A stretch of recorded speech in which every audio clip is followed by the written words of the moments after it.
Greetings. Now, have you ever heard the expression, don't think too much? Don't think too much.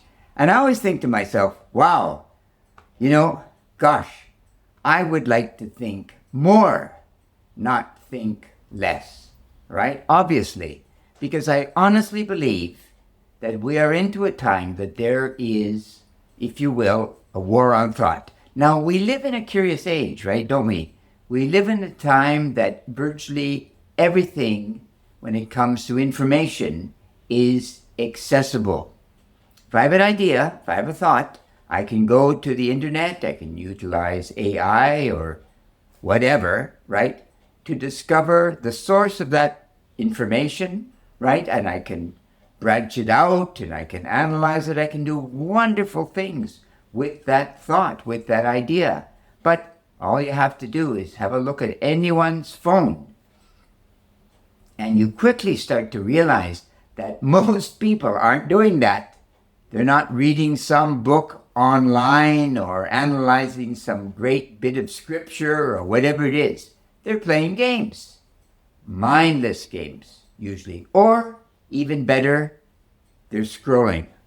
I often look over the shoulders of people and I just watch. One image, two images, three images, four images, etc. And you have to ask yourself, why? Why is this going on? Now, if you go back in history, and we're all students of history, right? Because we're living in history, obviously. So if you go back in history, and there have been times in history that we've had, as human beings, we've had a really tough time, a tough go. At the very end of the Western Roman Empire, and we're given this date, which of course arbitrary, 476, they say there were maybe 1 or 2 million people living in Rome. And 100 years later, maybe 25,000. Why? Well, obviously you cannot eat concrete. So when the supply system ended, you had to leave, had to go to a farm or die.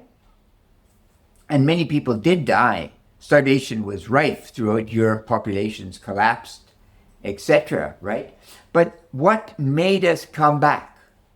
What, our animalistic tendencies? No. Throughout Europe, there were these tiny monasteries that gathered monks, of course, mostly, nuns as well, but gathered people that were able to rebuild the process of thought, right? And slowly but surely, we saw the flourishing of the Middle Ages. Charlemagne was crowned emperor in Rome on Christmas Day in 800, and we start to rebuild, always by being thoughtful people, right? And of course, then we come to things like, times like the Enlightenment, right? We suddenly wow, what an idea. We can do all of these various things. We can think, right? And maybe our relationship with God becomes a little frayed, but that's okay. Because the immortal power of the universe is very patient when it comes to human beings, right? We're allowed to unfold, but always we were thinking. And to be fair, there were farmers and people that lived on the farm, but even those people, for the most part, were intelligent. They had to raise families, grow crops continuously, right? So thought was placed always in front of us. And then if you had a bright child, during the Middle Ages, certainly you put him into the church, right? Because that was a surefire way that he would become educated, and an educated man or woman as well. Always thought. And so then we come.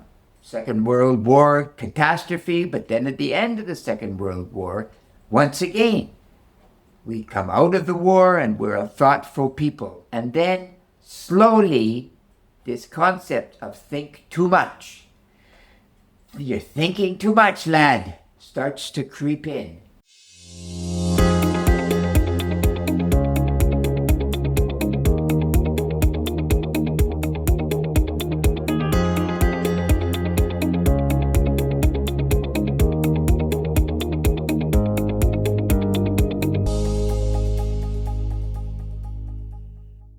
And then course, the nail on the coffin is the internet around 2000. And then you have this rapid onset of information. It just streams across you. A friend of mine today was making the point between information, essentially, or intellect, and intelligence, right? So how many people do you know that have gone to university for some degree, and after they finish, they've taken another part-time job and absolutely accomplished nothing with this degree? Wasted their time, fundamentally, for 4 or 6 years. Just got the degree, but no thinking. Why do I go to university? Why? I don't go to university for a degree. But of course, degrees, wonderful. Nice to get them. You know, it's kind of the reward for your hard work. But in theory, I go to university to learn how to think, right? To learn how to learn. So, what's going on? Well, we're becoming, in a sense, blinded by this information. So, what am I to do? What am I to do to overcome this? Well, I think I just have to be very basic. I have to start at the beginning, don't I? When I first awake in the morning, I must leave my phone alone. Leave it alone. Don't touch the phone. And of course, most of us use a phone, I'm sure, for an alarm. I use it for an alarm, right? I listen to affirmations, but no social media. Zero for 1 or 2 hours. There's a man by the name of Jim Quick, Kwik. I recommend looking him up. He talks a lot about memory, and he says there is no such thing as a declining memory. It's only an uneducated memory, if you will, right? So in other words, you can keep your memory alive whether you're 17 or 70, but you need to practice, right? Need to practice. And then after this, then you avoid, of course, the scrolling, like I said earlier, and then you make a point of writing in your notebook every single day, right? And practice that observation, right? Get out in the world, have a good look at things. Because the wonderful part about thought is that anyone could do it. And you could start at any time and you can think about anything. Observation is the great one when it comes to stimulating thought, right? For sure. And then, of course, when you do listen to the news, you're given a piece of news, very shocking news, whatever it may be, you know, go once again and get the information about this. Is this true? Because a lot of what's streaming to us, this negativity in the world, it's not true. It's not true. We're actually living better than we've ever lived. But we will soon lose this, I'm afraid, if we're not careful. Because, you know, in a democracy, I must think to vote, right? And supposedly when Lincoln was elected president, he's the man who freed black slaves in the United States. When Lincoln was elected president, the average person who could vote, and of course they were men, they had franchise, a bit of money, but still, they spent around 9 hours, I've read. 9 hours on average. Now, how much time do we really spend now before we vote for someone? 9 minutes, 90 seconds? Not a lot, right? So, from Aristotle, once again, happiness is a learned phenomenon. It's the same thing with thought. We must practice our thought, right? Must practice. And all you have to do is do your own straw poll, like I said earlier. Get out on the street, have a look at what people are observing. And it's terrifying, truly, because we can be more thoughtful. We can. So why wouldn't we be more thoughtful? Why not?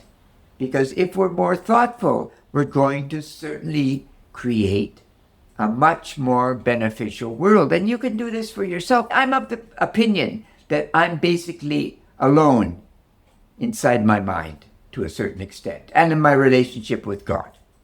And yes, I can have a girlfriend, boyfriend. I can be very close with them physically and otherwise, but they're still not me. I know me best.